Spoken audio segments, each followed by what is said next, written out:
Gemini, hi, welcome to Mr. Queen PH.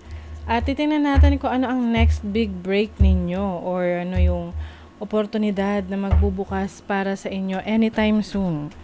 So this is a timeless reading. So anytime na mapanood nyo to, as long as makaka-resonate kayo, this reading is for you.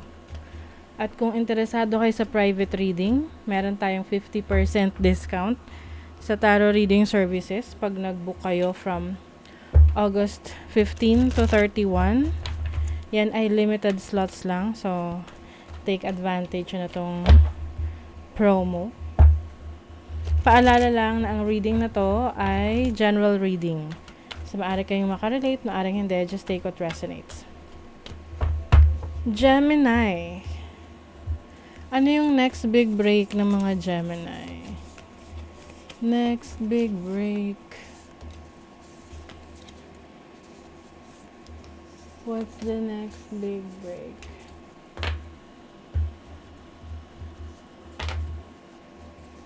Ano ang next big break ng Gemini? Sa dulo tayo kumuha.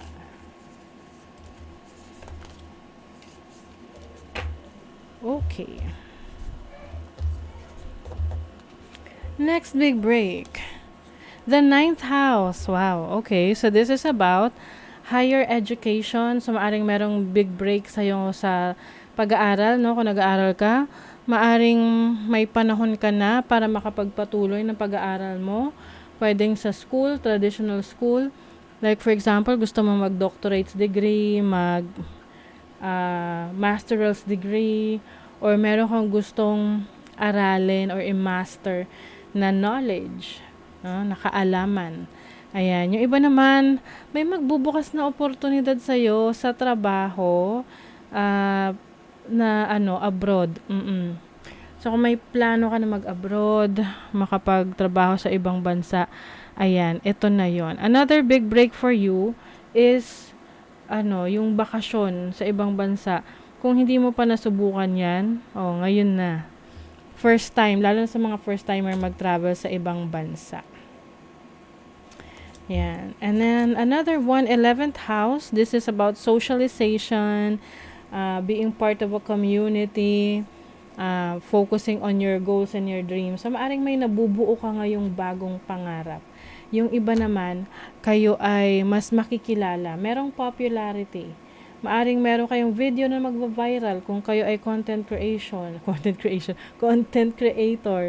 Oo. Or kayo ay vlogger, social media influencer. Maari ring merong leadership role sa inyo, no? May big break sa iyo na ikaw ay magiging barangay captain o kaya leader ng grupo ninyo, ng organization ninyo. You also have the 7th house. Ooh, okay. Another big break for you is a serious relationship and a serious commitment. Diba? Yung iba sa inyo maaaring maka-receive ng scholarship. Hindi bang tipong free lang, wala kang babayaran sa pag-aaral na yan or sa knowledge na makukuha mo. Yung iba naman, maaring magkakaroon ng business partnership or meron kang project na merong tutulong sa'yo to make it happen. You have the sun. The sun is self-expression.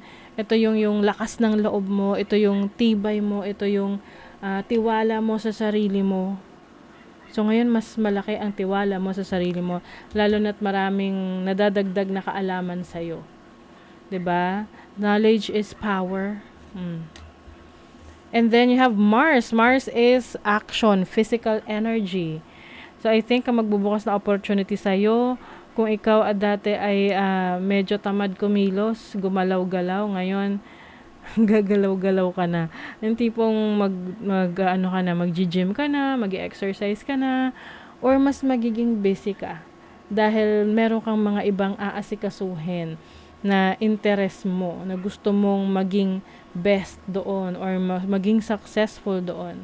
So you will finally take that initiative. Neptune energy is about your imagination. So, magandang itap into pagdating sa creative talents mo, creative skill set mo. So, lalo na kung ikaw ay meron kang certain following, no? May mga taong nagugustuhan yung ginagawa mo. Yung iba, 'di ba?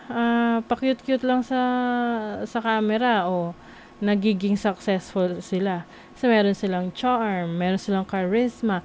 Kumbaga, ginagamit nila 'yon to their advantage. Oo. So for some of you, ito ay may kinalaman sa artistic side ninyo. Kayo ay very creative, imaginative. And yun nga lang, no, pay attention dito kasi baka yung masyado kang maguluhan sa mga opportunity sa'yo na hindi mo alam kung alin ang uunahin. So, piliin mo dyan kung saan ka magaling, ano yung strengths mo. 'Di ba? Kasi yun yung advantage mo, kung saan yung strength mo. Let's see, ano pa for Gemini? Two of Wands. This is about movement, planning ahead. Yung iba, this can be a travel opportunity na kung saan meron ka makikilala na magiging importanteng part ng buhay mo. Whether this is a relationship, or pwedeng magiging business contact mo siya, or magiging tutulong sa'yo para magkaroon ka ng trabaho sa ibang bansa. Ace of Pentacles, new beginning when it comes to your career, finances. I think this is also pwede rin tong puhunan. Kung ikaw may gustong magnegosyo, may kapital ka na, puhunan. You also have Judgment. This is about transformation. So may opportunity ka na i-improve yung sarili mo. Like version 2.0, 3.0. So depende kung anong level ka na ngayon.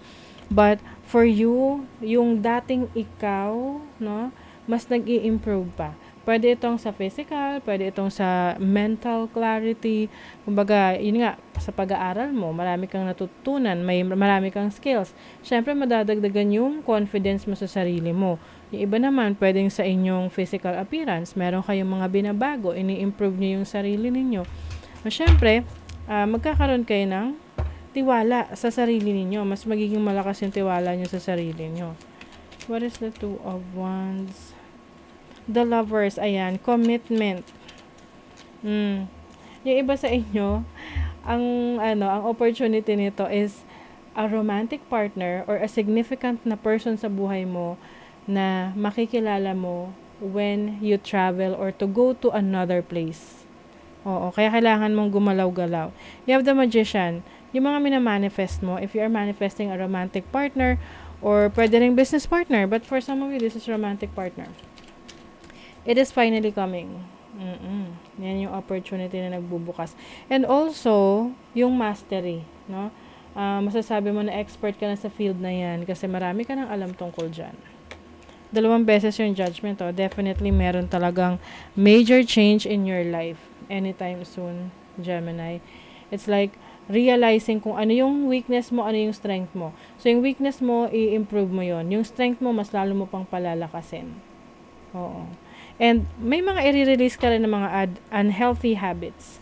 Mga bagay na hindi nakakatulong para sa pag-unlad mo, para sa growth mo. So, you are really improving yourself. You have the Three of Wands. Expansion to. I think, kung meron ka mang financial struggle ngayon, magagawan mo siya ng paraan. Oo. Through your creative talents or through traveling or working sa ibang bansa. So, might as well consider working sa ibang bansa kung may pagkakataon ka pa kasi maraming magbubukas na oportunidad para sa iyo doon. Hindi lang para sa pansarili mo, para sa pamilya mo, sa finances mo, but also new relationships. Ma-unlock yan. Okay? Let's see what else. Yung iba sa inyo, merong growth ng career, ng business. So, kung may business ka, mas dadami yung clients mo, customers mo. Kung meron kang work ngayon, this can be an opportunity for promotion. Promotion sa work. Meditate and contemplate. Ayan. Meditation, contemplation. Ito yung realization. Puro siyon, no? Realization mo about what your purpose is. Ano yung purpose mo sa buhay. And Yung meditation kasi nag-open siya ng maraming possibilities. Yung bang natatanggal yung mga clutter sa isip mo, yung mga pag-overthink mo. Kasi, kumbaga parang ano yan eh, um, isang kwarto na makalat. Oo, 'di ba tayo, para isipin niyo yung kwarto na yun eh yung ano, isip nyo. Na pag marami kayo masyadong iniisip, na hindi naman necessary, nakakagulo lang yan sa clarity ninyo. So, that's what I'm saying for you. Mas magiging conscious kayo sa iniisip ninyo. A time for healing. This is really nice. So, this can be physical healing, emotional healing, any type of healing na you've been wanting na gusto mong ma-experience. Ayan, may opportunity ka na maghilom. Okay? So, that is your reading, Gemini. Thank you so much. See you again.